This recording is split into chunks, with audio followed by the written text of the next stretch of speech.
Hello guys! Welcome and welcome back to my channel, Grow with Lynn. At inalis ko na dito yung mga nakalagay dito dati. Si Momoka at saka yung isa, yung mabalahibo. Pinagre-repat ko yung nandito sa baba, yung mga agavoid. Dahil pangit nung kanilang soil mix. Na-share ko na yun sa inyo sa isa kong video.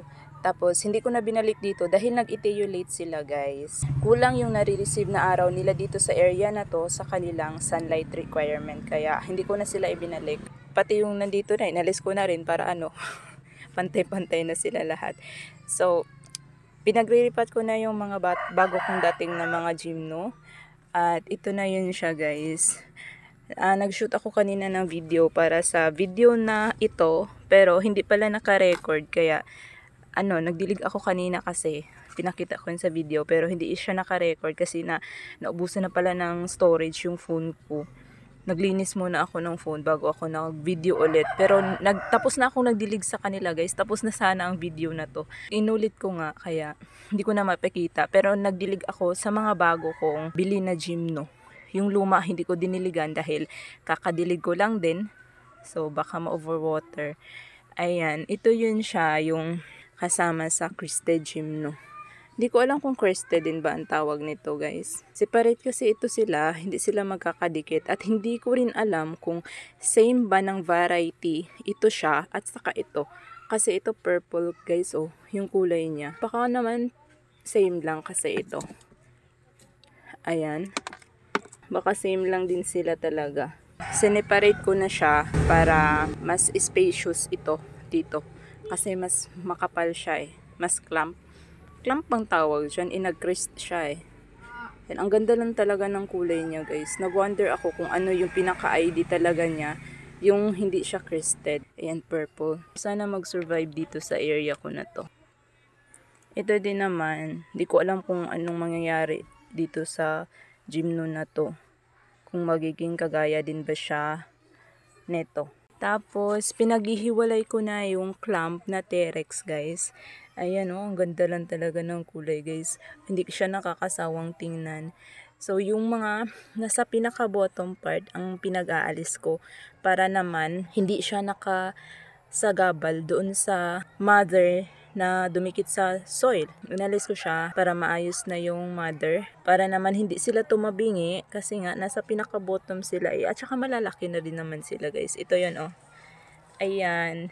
Nagtanggal ako ng 6. Ay nakalimutan ko palang lagyan ito ng toppings guys. Ang ganda ng kulay nila. So, nadiligan ko na yan. Basa pa rin yung kanilang soil mix. At gumanda yung kulay nila nung na-separate ko na sila kasi nai-expose na sila sa init.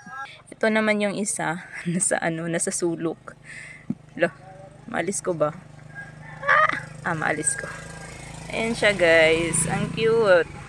Tingnan nyo yan nakatabingi. Kasi nga nasa gilid siya nung mother. Nakasingit lang siya sa gilid. At lumabas din ang kanyang kulay simula noong sineparate ko siya. Kasi na-expose na rin sa init at nadiligan ko na rin siya. Yung Kiko, medyo nagkakaroon siya ng kulay-kulay ng konti. Si Kiko Transformer. Hindi ko alam kung mabagal ba sila lumaki kasi hindi ako expert sa pag-aalaga ng mga gymno na ganito. Yung mga rare, mga nagki-crest, hindi ako expert sa kanila. At hindi din naman talaga ako expert sa mga gymno guys. Kasi ngayon ko lang na pinursu yung pag-collect sa kanila ng paunti-unti. Kasi medyo pricey sila. Hindi ko inalis, sapat na ito sila. Ayan. Hindi ko alam kung kailan ko sila ipat guys. Mag-advise naman kayo dyan sa baba. Kung pwede ko na ba itong ipat. Ano kaya to guys? Ito Nag-wonder talaga ako kung ano yan. Sa pinaka-crown niya. Tapos, nadiligan ko na rin yan siya. Tapos, ito din. Ayan. Cute. Ang ingay ng manok. Pasensya na. Ayan. Ang cute. Nadiligan ko na rin yan siya, guys. Sila pala. Ito naman yung dati ko pang bili, guys. Hindi nawala yung kanyang kulubot. Ayan. Siguro wala pa talaga siyang roots. Kaya hindi pa nawala yung kanyang kulubot guys. Pero at least hindi siya namatay pa. Hindi pa namatay. Sana naman huwag mamatay. Kasi gusto ko yan kasi sila. Para may yellow ako at meron akong ano ba yan? Orange, pink. Ito naman siya. Nawala na yung kanyang kulubot sa gilid. Tingin ko nga may roots na ito siya guys at nag-absorb na siya ng water.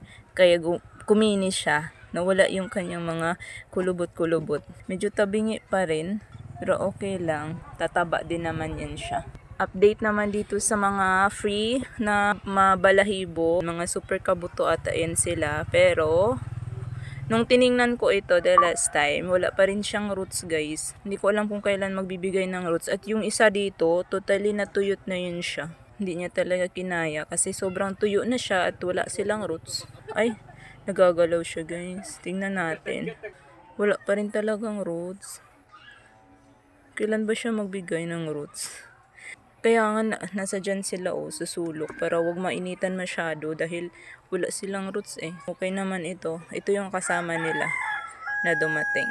Ito naman yung V-type. Yan, kumakapit na siya guys.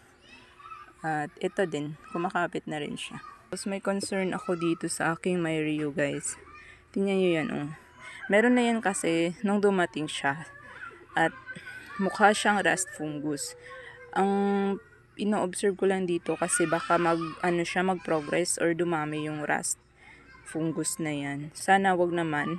Wala namang problema dito kay Capricorn. Kumakapit na siya guys. Ayan siya. Ang ganda niya.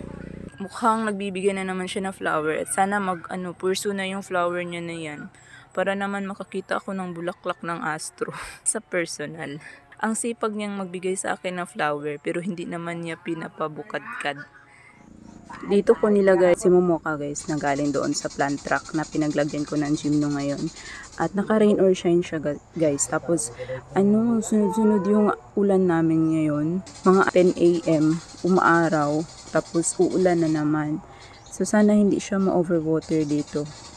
Kasi meron ako nakikita ng mga cracks na kagaya niyan. At andyan pa rin, visible pa rin yung sana gumaling na siya dito. At sana makasurvive siya sa ulan. Dito sa ROS. Meron na rin siya mga binigay na babies kasi dyan. Ayan. Hoping na kumapal. Nilagay ko din dito itong si Victor Cane. Nag-a-adjust pa din talaga yung mga Victor Cane dito sa area ko. Binalik ko din dyan yung yung mabalahibo na galing din doon sa plant truck. Sobrang okay talaga siya at wala pa problema sa kanya guys. Ayan, yung kanyang pinaka-rosette. Medyo bumaluktot-baluktot yung kanyang mga dahon ngayon dahil sa nag-mature na nga siya. Ayan, mayroon na siyang mga kulubot-kulubot. At medyo nag-i-stress siya. May red dyan sa tips. Ayan. Ang kapal na niya guys. At sobrang lalaki ng kanyang dahon at healthy. Tuluyan ng nakalbo yung mga silkville ko na nandito guys. Pero sobrang believe ako dito kay red velvet. The last succulent standing, sapat na to. Meron naman pala baby itong isa. Hindi ko na lang siguro yan galawin. Wala talagang effect sa kanya yung millibugs ng mga silkville guys. Ayan, ang ganda pa rin niya. Bala ko na rin siyang ilipat ng ibang pot para mas maalagaan ko siya ng mabuti kapag nasa separate siya na pot kaysa dito na parang hindi ko siya napapansin. So, sobrang tibay niya. At meron na siyang stress colors dyan. Sadya ko siyang hindi diniligan kasi bala ko siyang i-uproot. Yan grabe kakulubot ng dahon. Yan guys, meron na silang mga plant tags. Nilagay ko na. Sinunod ko lang yung kung ano yung name na binigay ng seller. Kasi mako-confuse na ako guys. Gaya nito si T-line. Nung isini-search ko siya, T-Lux yung mga nakalagay doon. Tapos ganito din ang itsura nila. Mga pink na T-Lux. So, hindi ko na alam kung ano. Kaya, sinunod ko na kung ano yung ibigay man ng seller. So, that was it guys for today's video. And, sana nag-enjoy kayo sa panonood sa video ko sa araw na ito. And, see you in the next one. Like and subscribe.